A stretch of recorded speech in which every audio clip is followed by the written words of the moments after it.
Hi everybody, welcome back to the Boss Mode walkthrough series. This is Chapter 10, Angzhans Pit in Boss Mode. The Boss Mode mechanic is it's going to require selected heroes, plural. Um, so just taking a quick look at the enemies out there again, we got a couple of fast, we have the couple of challenge accepted apes. And realistically what we got here is the quote-unquote dream team, if you like sarcasm. Um, I'll tell you right from the start, in my opinion, this was the single most difficult boss mode out of all 66 that I've done. I have not found one that was more difficult. Some of the other ones with all red or all yellow were challenging, and I was able to just pop some runes on those guys and do well. This particular one with the superstars that I had there, I put all the spare runes that I had on them and could not beat it for the life of me. It was hard, and the mechanics of it and just the RNG of it, everything was pretty brutal. So what I ended up doing, I ended up having to cave a little bit here. I took pretty much all of my best runes off of my undead team, and now I'm gonna put them on these guys here. So, and this is a unique video here and showing what it actually took me to be able to beat this, because that's how bad it was. So Baylog is going to be, I hate Baylog. Baylog is pretty much worthless in my opinion. He was I had to actually pour some gems and some efforts actually to fully ascend him and to get another star out of him, just so that I had a chance at this one. But he was going to be my primary attacker here, which is why I put those hardcore runes on him. So I'm going to rune him up, not so much for defense, but pretty much for attack. And we'll get into more of that when we actually get into the stage. But basically, I was trying to figure out how can I mitigate the damage. Because if you looked at the team again, the team is 3 tanks and Yasmin. So when I first started out doing this one, I thought they were trying to trick us a little bit in terms of how we actually had to proceed with the level.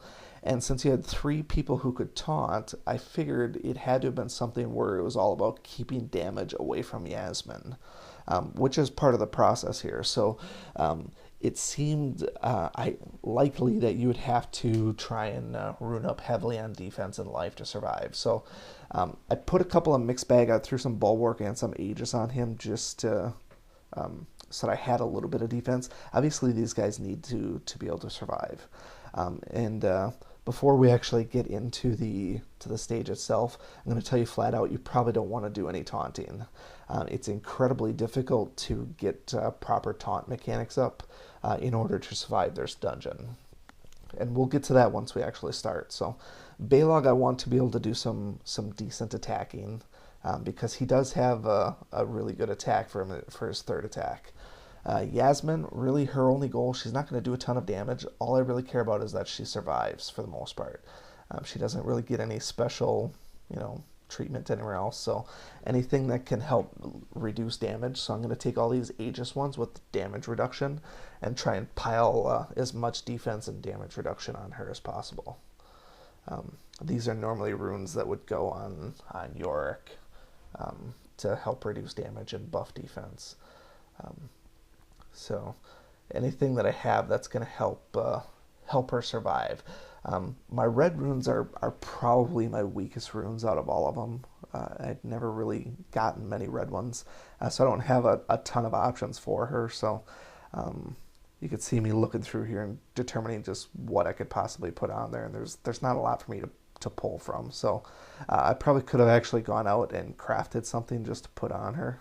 I ultimately decided on a vampiric because it gave her a little bit of extra health, and is better than nothing.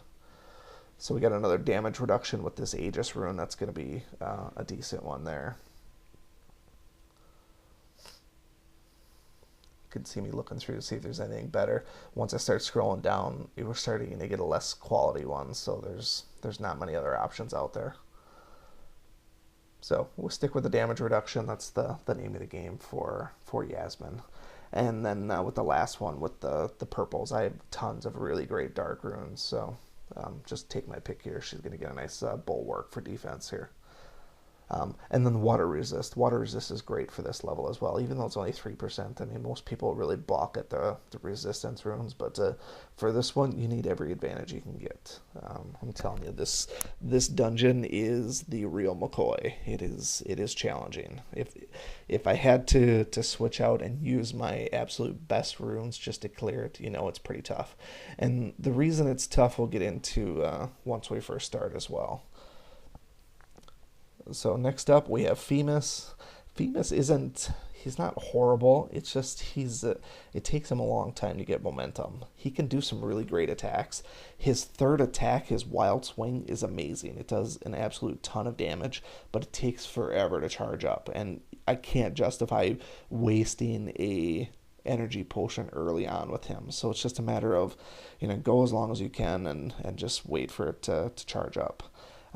But for most of these guys, I'm throwing defensive runes on there because when I first set these up, like I said, I was expecting to be taunting with all of them to try and keep damage away from Yasmin. That ended up not being the case, but having defense out there and a little bit of extra crit and damage is helpful. But the whole reason that I put this rune section in front of this video rather than just filming the stage is I wanted everyone to see what sort of stuff I had to put on these guys in order to beat it. And I would definitely recommend the same for you, unless you already use these guys and have them runed heavily. William was probably my biggest goat here, and if you can put attack runes on William, I probably wouldn't do that. That's why I picked Balog for the heavy attack runes, or at least the best ones, because William has Beast Hunter. Beast Hunter is going to go a long way. So even though he may not have the best runes on him and it may not be leveled up, the Beast Hunter is going to be enough to carry through and actually kill some of those guys. He actually does a great job, even with his low quality that I have him right now. So that's why I put more attack on Balog rather than him, because I knew that he would be able to get some kills even without that high-tech rune, attack runes. And plus, honestly, because he's only 4-star and fairly weak for me, I needed him to be able to survive. If they're gonna attack him, it's not gonna go well for him just because he's only 4-star. I kind of wish he was 6-star, but he's just one of those guys I never really needed to use. So, but yeah, you'll see how the Beast Hunter works. And like I said, it works really great. If you want to pour extra attack onto him, you can, but I think it might ultimately end up being wasted. So we're gonna head back into the stage now that we have our new and improved Dream Team. They're actually built and ready to fight. You can see that I have not 3-starred it up to this point here, so this is going to be a first for me. So here is, I'll start talking about it now. The reason this dungeon is so brutal is because you cannot get any fast heroes. And what that means is this opening room here can be an absolute deal breaker. If you get more than one blue torchy in here, they can totally wreck your team before you even get started. I mean, once Yasmin gets to healing, she's not too bad. But whatever happens on this first turn here with Piercing Chomp can kill anybody that's unprepared. That's why you need these hardcore runes. Without runes, I've had pretty much every one of those guys die in the first hit. Balog's Thundershout actually does pretty decent damage. I've mentioned it before in other videos. When you use teams that you're not familiar with, use your skills as often as you can, anytime they're up. With the exception of this team here, do not taunt. For whatever it's worth, do not ever taunt on this dungeon. The only way that you can possibly taunt and make it work here is if you could have taunt up on all 3 of those guys at the same time.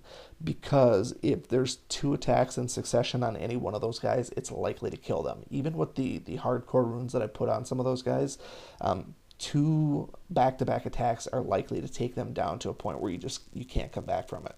Plus, if you transition into the next room and the Torchy comes out with the Piercing Chomp, you're toast, and then you have to revive.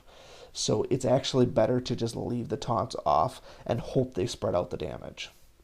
And honestly, I found pretty good variety in their attacks. They did spread things out pretty good. And you'll see it a little bit later on in the run. But for whatever reason, Yasmin actually handles some of the damage better than any of those tanks do, which was extremely surprising. Had I known that was going to be the case, I may have given her a little bit more credit. But I think it's partially because I have the high level of damage reduction. But there's a few turns where they attacked her when they could have like picked on, in this case here, they could have picked on William and probably killed him. But notice she soaks that triple slam like a champ, which you would not expect. And it's good that we're able to survive that, because when they do that, it saves you big time. So now when we get get to the end of the turn, we know we'll at least be able to heal again with Yasmin. But you can see that there's danger looming here. I mean, I'm not gonna lie, it's you're one hit away almost the entire run. It's a very very stressful dungeon. But if you saw William did some pretty hefty damage with his attack. So what I ended up thinking over here is I didn't like where things were going to go because of where my healing situation was. I was worried that somebody was going to get killed, so I actually decided to use my first friend hero here and just get some heals back on here. And if you have other friends with Nub Nub, do not be afraid to use them, because I only had a single target heal here. I knew that if I did one of them, I didn't think that I was going to be able to kill both of those guys, and I was afraid that one was going to get killed. So I was either going to lose William or I was going to lose Yasmin. And that was so I decided to play safe and just better safe than sorry. So we saw that Balog's best attack is actually up now, which is great. He does great with that attack. I chose not to use it there because it was the end of the dungeon. We want to save that for when the dungeon is stacked up full of guys here, not when you're transitioning. So Balog's third attack and Femus's third attack are both really great. So Torchy froze me, which basically means I can't use it. Kind of got screwed over here. The Beast Hunter did not kill the Torchy, and honestly, I probably shouldn't have attacked him anyways because he wasn't going to come back around. I probably could have killed one of the other guys, but the archers, honestly, they're the least of your concern. As far as the guys go, they're the least dangerous, so that's probably why I went with the Torchy, because I didn't want him doing piercing chomp and killing anybody. So you can see me contemplating the heals here. I'm checking everybody's health. I'm at full health, so nothing to worry about. No need to top everybody off, and I don't have my Aegis shield, so I can't use that.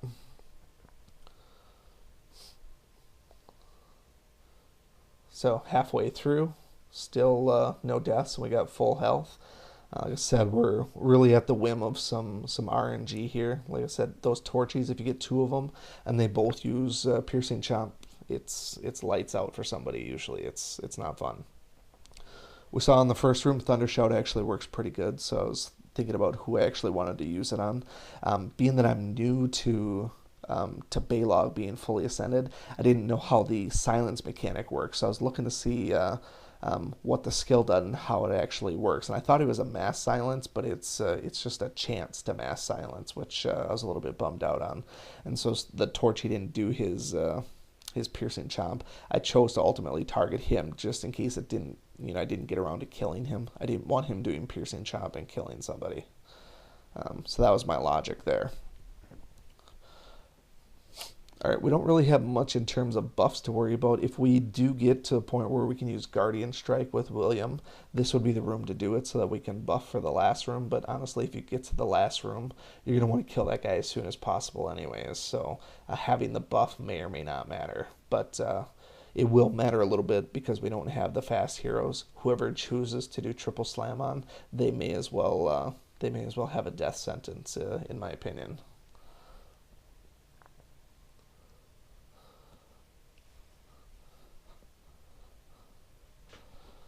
All right, so we're just focusing on who we can actually kill, try and secure these kills, and just gear up for the boss room.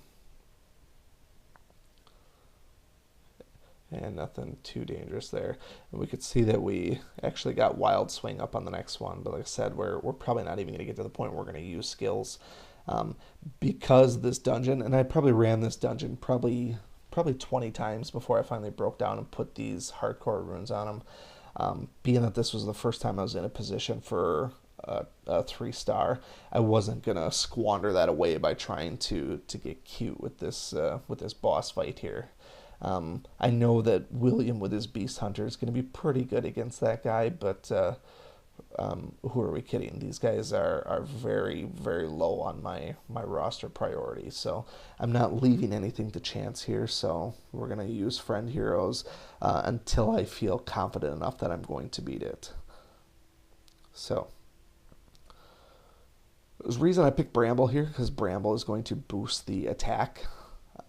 With a boosted attack, I felt pretty good about where things were going to go. But that wasn't enough for me, though. I liked the boosted attack, and I felt like William was going to be able to torch that guy and kill him good. But I don't have a problem spending gems when it gets to the point of clearing these here. So we're going to go with 4 times the charm on Kozar, see what kind of damage we can get. And he did a reasonable amount. So William should at least be as effective as Kieran. We saw that Balog actually did well. So that low defense actually worked really well against this guy.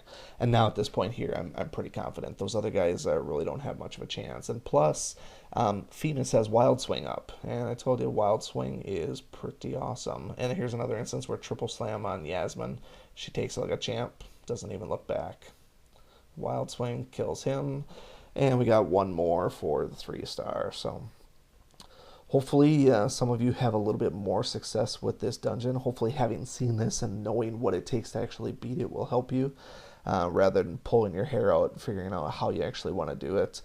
It's going to take some friend heroes, though. I think you got to be extremely cautious and a little bit lucky. So if you have any questions, feel free to let me know in the comments below. Otherwise, stick around next time for Chapter 11.